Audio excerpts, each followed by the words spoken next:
자, 오늘은 오랜만에 간단하게 매지온 이슈 공지사항 올라온 거 있어서 확인해 보도록 하겠습니다. 그래서 점점 다가오는 매지온의 시간, 하반기 탑픽으로 여전히 가장 큰 비중으로 포트에서 들고 있는 주식이다. 절반 이상 환자 모집이 완료됐고 연내 중간 분석 결과 확인 예정이라고 하고, 회사에서 밝히기로 현재 그 임상 데이터 관리되고 있는 수준이 기대 이상이라고 하더라고요. 그래서 이 부분 간단히 보겠습니다. 공지사항을 보면은 이래요. 지금 당사의 임상시험 참여한 환자 수는 이미 전체 필요 인원의 절반에 도달하여 중간평가를 위한 준비에 착수한 상황입니다. 라고 합니다. 그러니까 이거를 안 입고 온 눈으로 보면은 뭐야, 지금 7월인데 이제 이 공지라는 거 보니까 이제 절반에 도달한 거 아니야? 라고 보면은 지금부터 이제 6개월간 투약하고 중간 분석하면은 뭐 내년 2, 3월이나 돼야 중간 분석하겠네, 결과 나오겠네 라고 볼 수도 있지만, 이 뉘앙스를 자세히 보면은 이미 절반에 도달은 해서 지금은 중간평가를 위한 준비에 착수했다 그랬잖아요. 그러니까 제가 느끼기로는 절반 도달한 거는 아마 연초 일 것 같고, 그래서 이제 그 인원들의 이제 투약이 다 시작되고 하면서 이제 중간 평가를 대비하고 있는 그런 상황이라고 저는 이제 인지를 했습니다. 두 번째, 센트럴랩이 실시하는 두 번의 실전 모의 테스트를 모두 통과하여 환자를 모집하고 있는 병원은 총 31개, 미국 28개, 한국 3개 병원입니다. 그리고 이번 달에 또 추가로 4개 병원이 오픈될 예정이라서 환자 속도는 이제 점점 더 정상 궤도에 올라와서 속도가 붙고 있는 상황입니다. 라는 겁니다. 저희가 퓨엘 1 때, 첫 번째 임상 때는 그냥 아무 병원이나 이제 오픈한 다음에 임상 환자 받아서 임상 바로 시작했죠. 근데 이번에는 철저하게 하기 위해서 임상 병원에서 이 QC 테스트라는 거를 미리 임상 환자 모집하기 전에 거쳤죠. 그래서 정말로 임상을 잘 할 수 있는 병원들인지 이 테스트를 거친 다음에 이 테스트를 합격한 병원만 오픈해서 실제로 이제 환자를 모집하고 임상을 하고 있습니다. 근데 그런 병원들이 현재 31개, 그 다음에 또 4개가 늘어날 예정이라고 하니까 환자 모집 속도, 투약 속도는 점점 더 속도가 붙겠죠. 시간이 갈수록. 그래서 현재 이 실전 모의 테스트, QC 테스트를 통해 철저히 준비된 각 병원들이 임상 수염을 수준 높게 진행해주고 있고, 이건 얘네들이 하는 소리니까 그냥 걸러 듣겠습니다. 그 다음에 센트럴랩에서의 데이터 관리 통제 수준도 효과가 당사의 기대 이상입니다. 이게 뭐 어떻게 기대 이상인지는 설명을 안 해줬기 때문에 모르겠는데, 어쨌든 저희는 볼 수 있지만 회사는 이런 데이터들을 볼 수 있을 거잖아요. 근데 데이터 관리가 굉장히 잘 되고 있대요. 이 데이터 관리 통제가 잘 되고 있으면은 표준 편차가 좋을 확률이 높아지겠죠. 지난 6월 18일에 공지한 것처럼 환자 모집 기준이 변경됨으로 인해서 퓨엘 2 때 약의 효과도 더 커지고 통계적인 유의성도 더 이건 좀 말이 이상한데 P밸류의 P값도 더 낮아짐을 확인을 했습니다.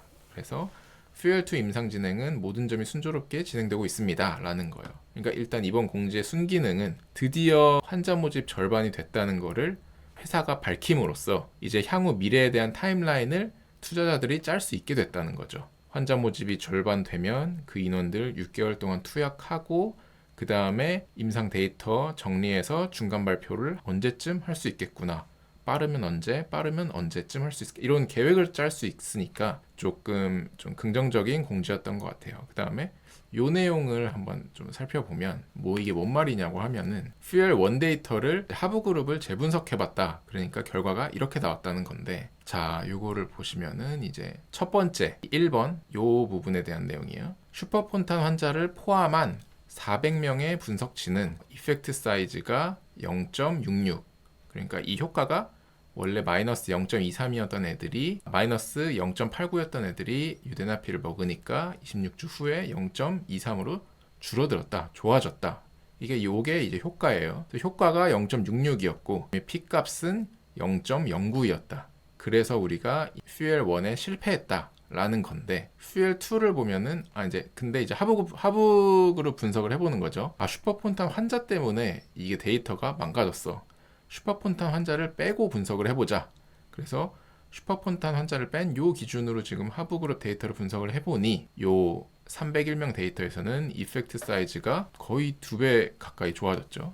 1.12까지 약의 효과도 좋아짐을 확인할 수 있었고 P값도 훨씬 좋아졌죠. 0.05 이하로 돼 있어서 이제 지나고 나서 그냥 하는 소리죠. 아, 애초에 슈퍼폰탄 환자를 빼고 임상을 했었으면은 임상 성공했겠네 라는 말이 나오는 게 다 요것 때문에 그래요. 근데 임상 이번에 퓨엘2에서는 조건을 조금 변경을 했는데 더 엄격하게 한 거죠. 그러니까 이 피크 VO2 값이라는 게 80% 이상인 애들이 슈퍼폰탄 환자인데 이제 그 슈퍼폰탄 환자를 뺀 80% 이하인 모든 애들을 대상으로 해도 데이터가 이렇게 좋게 나왔잖아요. 근데 얘네가 이제 이 데이터 분석을 해보니까 이 피크 VO2라는 게 45보다는 높고 80보다는 낮은 애들을 대상으로 하니까 효과가 더 좋아졌다는 거예요. 피 값도 더 좋아지고. 근데 임상 이번에 퓨엘2는 요 조건으로 환자를 모집해서 임상을 하고 있습니다. 그러니까 저희가 유추를 해볼 수 있는 거죠. 이번 임상은 아마 요 정도 효과가 나올 수 있지 않을까 유추를 해볼 수 있는 거죠. 그러니까 성공 가능성이 굉장히 높겠다. 이런 말을 이제 회사에서 하고 싶은 것 같고 데이터로도 의견 충분히 납득이 되죠.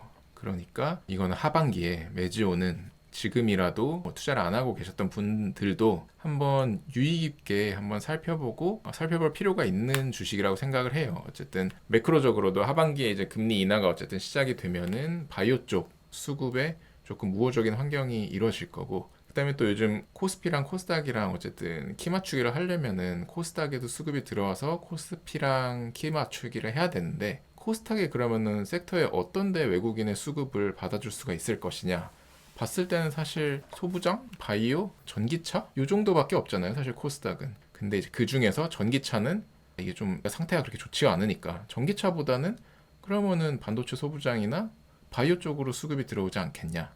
근데 반도체도 지금 반도체 사이클이 지금 계속 호황일 거다 아닐 것이다 말이 많죠. 그렇게 따지면은 그냥 마음 편하게 수급이 들어오기로는 바이오가 좀 쉽지 않을까. 그러면은 이제 바이오 중에서 어떤 데로 들어올 수 있을 것이냐. 진짜 막 1,000억, 2,000억짜리 바이오주의 수급이 못 들어가잖아요. 받아주질 못하니까. 최소한 조단위 바이오 기업들, 코스닥에 있는 조단위 바이오 기업들은 한번 살펴봐야 되고 그 안에서도 메지온을 충분히 저는 한번 살펴볼 필요가 굉장히 높다고 생각을 합니다. 그래서 이번 영상은 이렇게 한번 확인을 해보겠습니다.